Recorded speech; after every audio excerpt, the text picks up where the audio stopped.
আসসালামু আলাইকুম, সবাই কেমন আছেন? আশা করি সবাই ভালো আছেন। আমিও আলহামদুলিল্লাহ অনেক অনেক ভালো আছি। সো আজকে আমি বানাবো বিস্কুট। এই জন্য আমি প্রথমেই একটা বাটিতে হাফ কাপ পরিমাণে সয়াবিন তেল দিয়ে দেব। আর বিস্কুটে কিন্তু কোনো রকমের পানি ইউজ করা যাবে না, তেল দিয়েই বানাতে হবে। তো এরপর এখানে হাফ কাপেরও কম পরিমাণে সুগার দিয়ে দিব, মানে পাউডার সুগার। এরপর এখানে অল্প পরিমাণে সুজি দিয়ে দিব। সুজি কিন্তু বেশি দেওয়া যাবে না, সুজিটা দিলে কিন্তু বিস্কুটটা একটু শক্ত হয় আর ভালো হয়। এরপর 1 কাপ পরিমাণে আটা দিয়ে দিব। আপনাদের ঘরে যদি ময়দা থাকে সেক্ষেত্রে আপনারা ময়দা দিয়ে বানাবেন, কারণ ময়দা দিয়ে বিস্কুটটা আরও বেশি ভালো হবে। এরপর এখানে 1 চামচ পরিমাণে বেকিং পাউডার এবং 1 চামচ পরিমাণে পাউডার মিল্ক দিয়ে দিব। দুধটা না দিলেও হয়, তবে দিলে বেশি ভালো হয়, স্বাদটা একটু বেশি লাগে। এরপর দিয়ে দেব সামান্য পরিমাণে লবণ, মানে আপনাদের স্বাদ অনুযায়ী দিয়ে দিবেন। এরপর এখানে একটা ডিম ফেটিয়ে দিয়ে দেব। সেই ডিম থেকে আমি সামান্য পরিমাণে রেখে দিয়েছি, কারণ বিস্কুটের উপর থেকে দিয়ে দিতে হবে যাতে বিস্কুটের সুন্দর একটা কালার আসে। দেন হাত দিয়ে সুন্দর করে ডোটা মেখে নেব।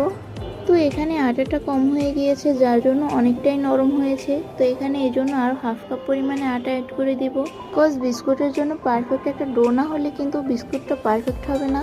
এই জন্যই আপনাদেরকেও পরামর্শ দেই যে আপনারাও যখন বিস্কুট বানাবেন তখন কিন্তু অল্প অল্প পরিমাণে আটা নিয়ে নেবেন, কারণ একসাথে যদি আটা দিয়ে দেন তাহলে কিন্তু আপনাদের দেখা যাবে পারফেক্ট একটা ডো তৈরি হবে না, ডোটা শক্ত হয়ে যাবে।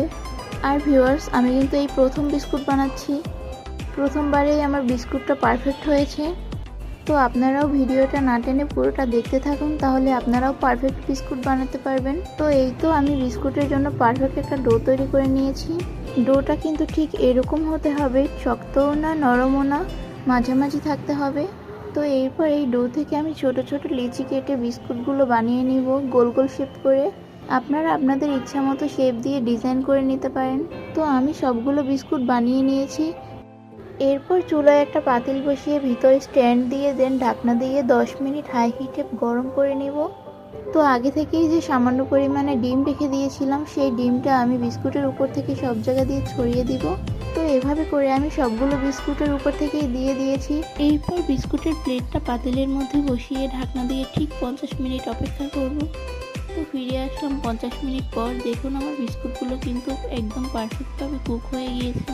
আর বিস্কুটগুলো কিন্তু গরম থাকা অবস্থাতে ঠিক এরকম থাকবে। তো বিস্কুটগুলো অবশ্যই ঠান্ডা করে নেবেন, দেখবেন একদম পারফেক্ট হয়ে যাবে।